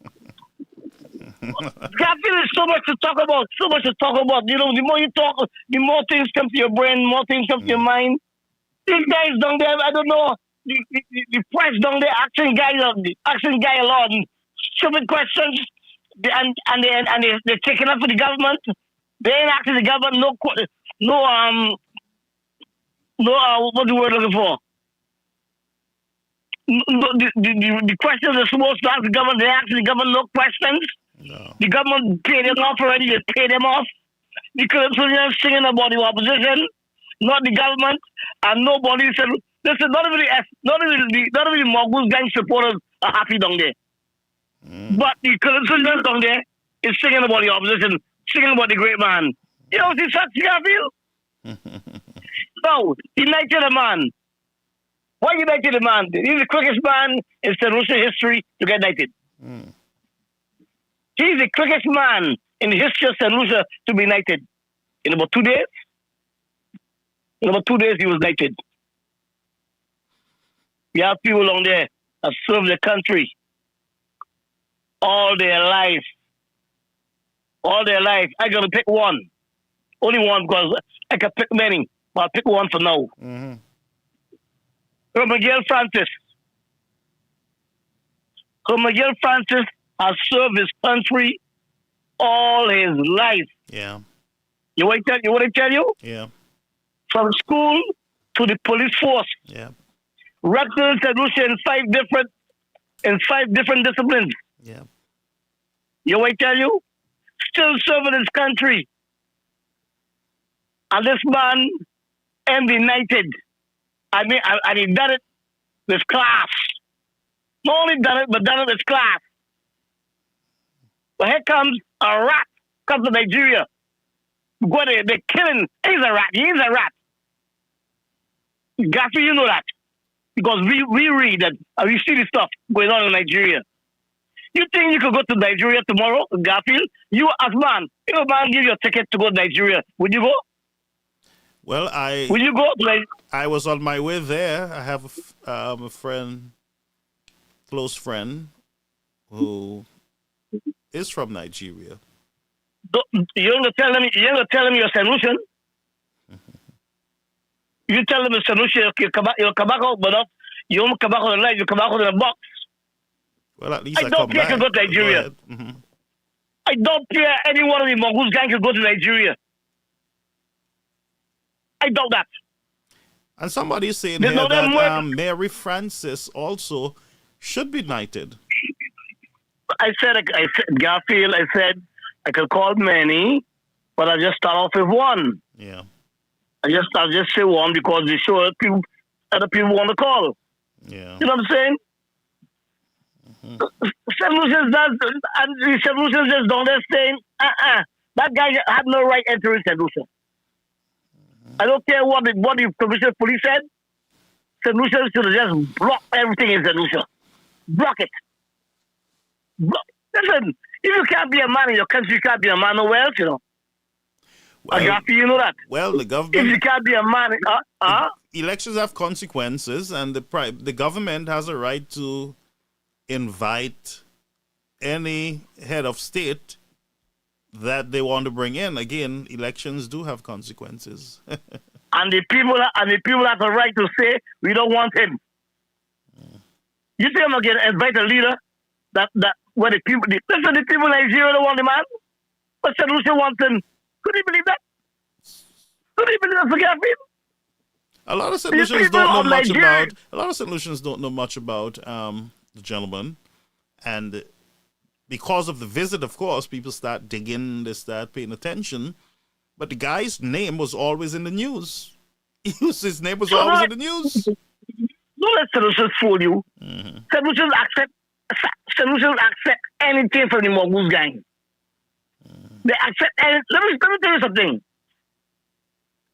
you something. Solutions take the streets for bread being, you get 4 loaves for $1. When Charles got in, when Pierre got in, right now you get 2 loaves for bread. Two loaves for bread for $1. They take the streets. Gas was $13.95 under the great Sir Adam Michael Shasti. They take the streets and protest, blah blah blah blah. They keep noise. When the leader of the Mongoose gang, when the Mongoose gang got in, gas went to $17.95. Let's say $18. They didn't say a word. What kind of people are there? What kind of people is that? You see, the Mongoose gang know they can do anything. Listen, the Mongoose guy could tell them, we are God, you know. We are God. This is our disciples here. This is Jesus. This is so. You know what I'm saying? And they believe that. The dog. My last. Because I tell you, I can talk with many. You got to remember, the communist SLP Mongoose gang never wanted the dogs or anything like that. So start. When the great man was trying to put his border control, he charged his borders. Richard Frederick Richard Frederick was the one. Philip Pierre Pierre was the head man. No, leave the borders alone. Because Venezuela at the time was invading Trinidad and Guyana. They were rushing in there by the thousands. And the great man said no. And you know, people think Venezuela is a little provincial country, you know. They think Venezuela is a provincial country. Venezuela have a navy and army. They have warships and everything. St. Lucia don't have a canoe. And the great man said, listen, we got to control our borders. We have to control. Pierre did everything. Pierre, that man is a wicked man. Pierre and Mogugan, they are wicked. They are poison for St. Lucia. They are poison. I can't wait for the American deal with them. I can't wait. I can't wait for Martinez deal with them, man. Seriously. You want to tell you? These guys oppose everything good for St. Lucians, everything good they oppose. I remember a lady from the Virgin Islands. She's not into politics. One day she called me. And she said to me, what's wrong with these people? What's wrong with Pierre and those guys? They oppose everything they do that's good. What's wrong with them? Garfield, have a good night, man. People want to call. Yeah, thank you so much, man. Appreciate it, yes. So that was Mr. Barbuda, well-disciplined tonight. Thank you so much for the call. Let's take at least 2 more calls, and then we'll call it a night for the show. Again, the number is 929-586-1821. And something we did not mention with the dogs. The dogs were not available because they went over to Jamaica. And I suspect, I understand now who were the owners of those dogs once I had Jamaica. I know the Guardsman Company, they have a great k-9 unit system in their security forces in Jamaica. And those k-9 dogs are well trained. They are the top. They're the best of the best. So if we're talking about those k-9 dogs, then I would say to you that these are good dogs. Could be somebody else's dogs, I don't know. But if it's the Guardsman group in Jamaica's dogs, then, you know, these are professional dogs and worth every cent. They're worth every cent. And Jamaicans would do well with that, those k-9 units there in Jamaica. All right. Now, this is not a promotion for Guardsman St. Lucia or the Caribbean, but I'm just saying to you that they are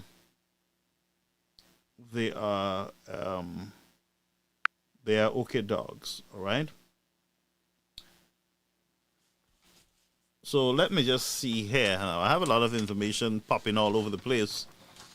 Popping up all over, so just bear with me, my people. So let me just play a clip with the sports minister, Kenson Casimir. I think he did something today. Let's listen what he's saying for a minute. When it comes to scholarships, you deciding as much as the person awarding the scholarship whether or not you're going to take it. That's a fact. When I decided to take my scholarship, I did all the research that I had to do. So you can do your research from the Human Resource Development Unit on the credibility of the university. You can go online and find out accreditation. You can make calls. You can engage international institutions that accredit universities. You can do all of that. But if we have opportunities and scholarships coming here, do your due diligence, and take advantage of the opportunities. That's my take. That's what I would say to young people. You deciding, all right? We're already giving nurses discounts. We're already going to develop so many programs with NSDC for sports athletes. Do your research. Don't let nobody regulate you. Do your research. Thank you so much for your time, people. When it comes to scholarships, you deciding as much as the person awarding the scholarship whether or not you're going to take it. That's a fact. When I decided to take my scholarship, I did all the research. You know what? Listen, folks. Listen. When government is accepting scholarships for the people, they too must do due diligence. they too must do their due diligence and safeguard the nation, safeguard our children, and most of the times it's our sisters. I remember we had the farm program in Canada, and our women were being abused up there. We got to do due diligence. You're going to give a scholarship. We need information about your school. We need information about the security in your country, whether our citizens would be high risk, would be at risk. Is there any United States alert for your country when it comes to security? You as a nation, as a government, your responsibility is to safeguard the citizens of your country. So don't tell me, the scholarships are there and you guys have to do your own due diligence. No. You do it. You are accepting it. You are accepting the scholarship. What? You will accept scholarship from hell and tell your people to do diligence, but if I were you, I would go. Oh, no, not so fast. Not so fast. Not so fast. What are the ratings of those universities? What are the security risks in the country? Are Christians being killed in that country? Targeted? Are women being targeted and kidnapped? Especially if they're not in compliance with certain cultural practices? I ain't selling my children to no trap for you to look good and for you to say, well, based on our promise, we promise that we'll have one graduate in every home. So here is our promise. And look, we give scholarships to Nigeria. We give scholarships to this and we give scholarships to that. All your scholarship. And by the way, you guys can go to university right there in your country online. Everything is online now. So if you really want to give St. Lucian scholarship, sir, give it to them online. What's the accreditation there? What's your college score? Security risks. And by the way, most of the Nigerians will say, but wait a minute, you giving St. Lucian scholarship and you can't even pay your teachers here. You're not even giving us scholarship. You're not even giving us food. We're not even getting food. There are countries that are so dirt poor and you are boasting they're getting titles given to you. The people who are giving you the titles don't even know you. They don't know. Oh, yes, we know. Well, he's a little black boy. He's one of us and our ancestors. I mean, we're from Nigeria. No, I'm not from Nigeria. No, I'm not. And I don't see color. If you're whatless, you're whatless. If you don't have manners, you don't have manners. It doesn't matter with color. If you're a crook, you're a crook. If you're straight, you're straight. If you're a bobbleless don't comes with color. Crookery don't come with color. Crookery is crookery. Bobble is bobble. It don't come in white, pink, and yellow. It doesn't discriminate. If I can say that, of course, maybe I need to attend a Nigerian university myself to get my head together, myself together. Maybe we can do something for the government of St. Lucia, our ministers. Maybe we should send all of the Labour Party ministers to Nigeria for 2 years. Maybe we should send them to study at the University of Nigeria. How about that? Let them get some doctorates and all the other rates that they can get. And come back and tell us, how was it? Go try it first. Maybe send your children first. Come on, go ahead. Let's get going. Let's get going. Scholarship for all. Let's go. You guys go first. And by the way, not all scholarship is scholarship. Not all scholarship that you have to accept.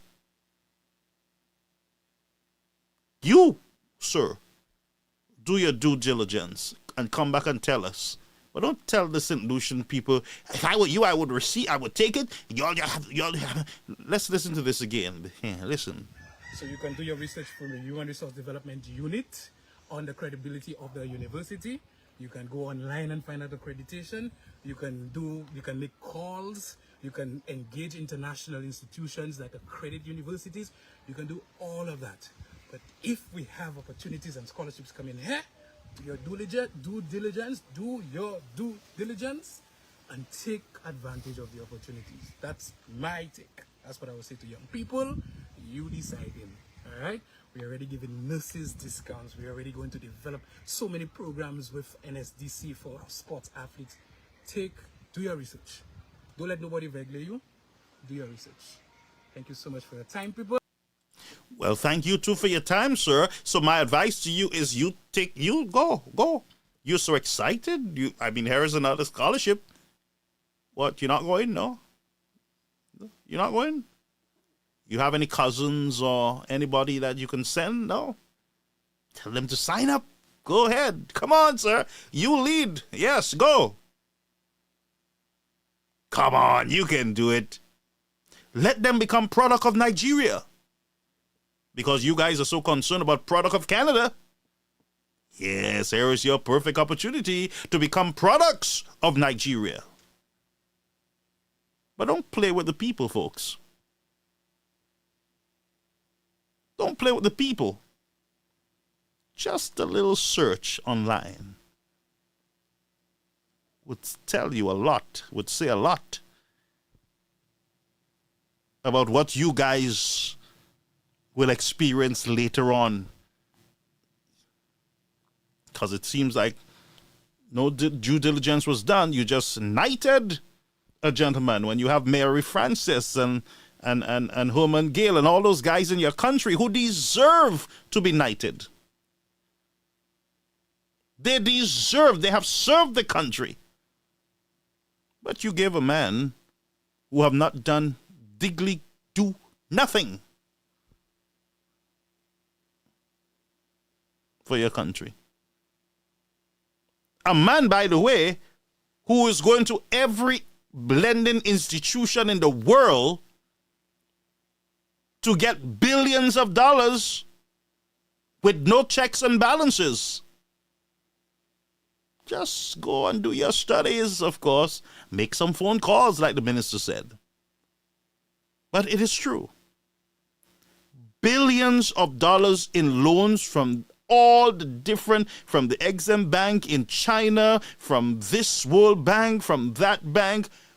This brother is borrowing from every institution that he can get his hands on right now. Billions of dollars.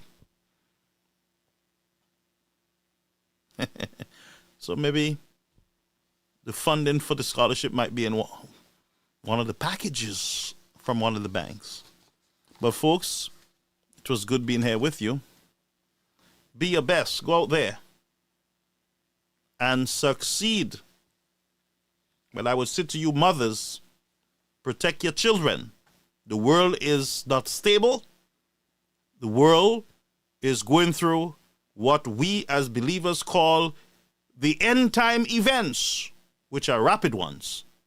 Protect your family, your children.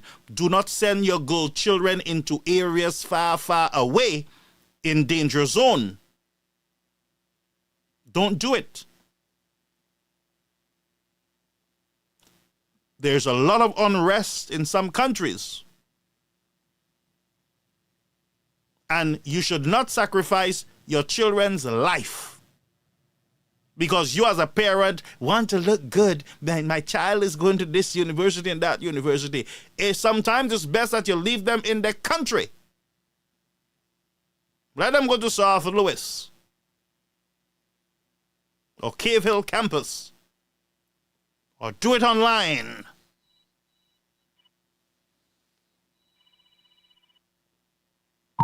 Call you on the air. Caribbean American News Media Platform.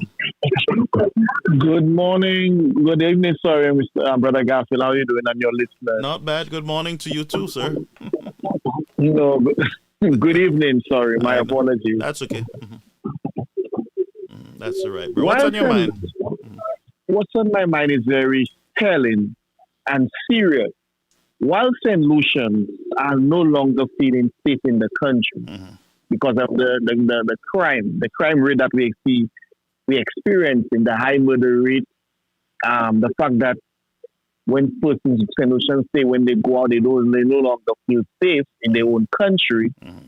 Information reaching me is that with the advent of this Nigerian president, that 9 police officers were assigned to secure this Nigerian president. 9 police officers from the Royal St. Lucia Police Force. So, this president, Mr. Tinubu or Tibobo, whatever his name is, I'm sorry, I don't want to sound disrespectful to the gentleman. He can afford the luxury, at the expense of the government of St. Lucia, mind you. So he can be afforded the luxury to be guarded by 9 or secured by 9 police officers from the Royal St. Lucia Police Force. Meanwhile, you have St. Lucians in their own country who do not feel safe in their own country. Tell me, make that make sense to me, people. Make it make sense. This is the old, and somebody else made mention of that. This is the only individual who have been knighted in 2 days. So many St. Lucians who have contributed to the country, outstanding citizens. They contributed tremendously to the development, whether economically or socially, to St. Lucia. And they're not recognized or knighted or honored. Yeah. But this guy comes from Nigeria, and in 2 days he's knighted. And to add salt to the wound, he's staying at a hotel, and he's been guarded by 9 police officers from the Royal St. Lucia Police Force. Wow. 9 from the Royal St. Lucia Police Force at the expense of the government and people of St. Lucia. Well, there are international protocols, there's some international protocols where they got to secure, the diplomats when they come into the country. So, but the gentleman came in for a delegation of 100 persons. There's a lot of security. At whose expense? So you telling me this is a guy who's supposed to be a world leader, is a Nigerian president. He came in for security detail because he came in for a delegation of 100 people. Yet still, the police officers from the Royal St. Lucia Police Force, Royal St. Lucia Police Force, is the ones guarding him at our expense because it's the taxpayer that's paying the police officers to guard this gentleman. Meanwhile, you have people in St. Lucia, citizens who don't feel safe in their own country because we're grappling with a terrible crime situation. Only in 5 days, we saw 5 murders in 5 days. 3 over the weekend, and we saw 2 last night. Oh, there were 2 last night? There were 2 murders last night. One in New Village, in Castries, and one in some Denry area. I'm not sure exactly what community in Denry. Wow. So there were 2 murders last night. 2. 3 over the weekend, 2 last night. To make it 5 in 3 days. But what's the total for the year? Do you know? The total homicide rate numbers for the year, so my information is 40. 40? So we had 40 homicides or murders for the year. Meanwhile, the citizens, there's anxiety among St. Lucians. They don't feel safe in the country. They don't feel safe to socialize because of the crime situation. And you have this guy, a Nigerian president, coming to St. Lucia, and he's been secured by 9 police officers from the Royal St. Lucia Police Force. How that tell St. Lucians, tell me how this can be right in our own country. We are in serious trouble, Brother Garfield and St. Lucia. Yeah. We are in serious trouble. I leave it right there. Thank you, bro. Have a blessed night. You too, thank you. All right. So, folks, that is it for tonight. Blessings to you. Remember to be good. Be nice. All right?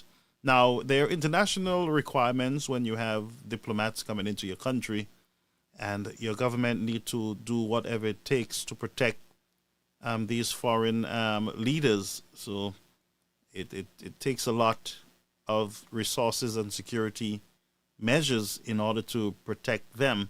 You don't have helicopters, police helicopters and those things in your country, and certain, surveillance stuff that is necessary. So it might be a learning,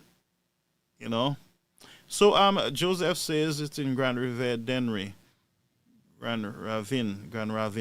So one of the murders are in Grand Ravine.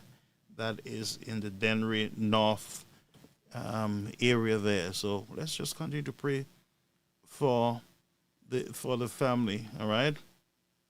Yeah, but it's true. The security guys must protect. Just like when the Prime Minister comes to the United States got to send the Secret Services and the security forces to get Mr. Pear and to secure him at every turn.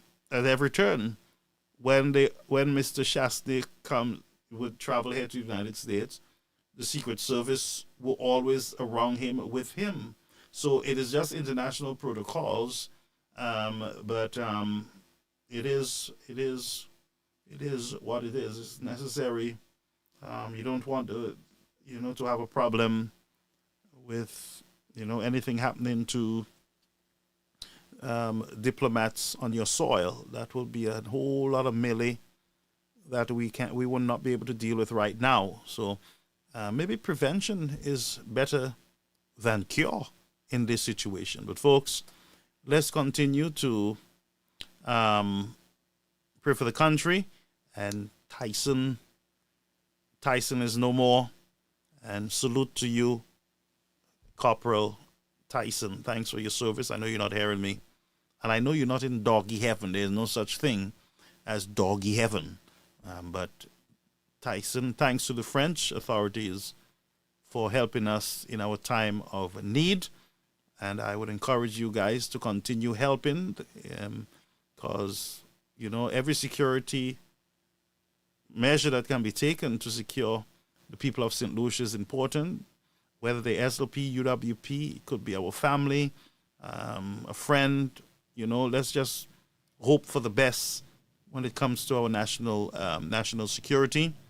And I can proclaim to you that your country is still one of the most beautiful of countries in the region. And you should be proud of little St. Lucia. It is going through a phase at this time, but this too shall pass. And I believe your country would get back to some normalcy at the appropriate time. Folks, adios. Adios. Go to bed. And see you, God's willing, in the morning. Remember, I am on vacation. Do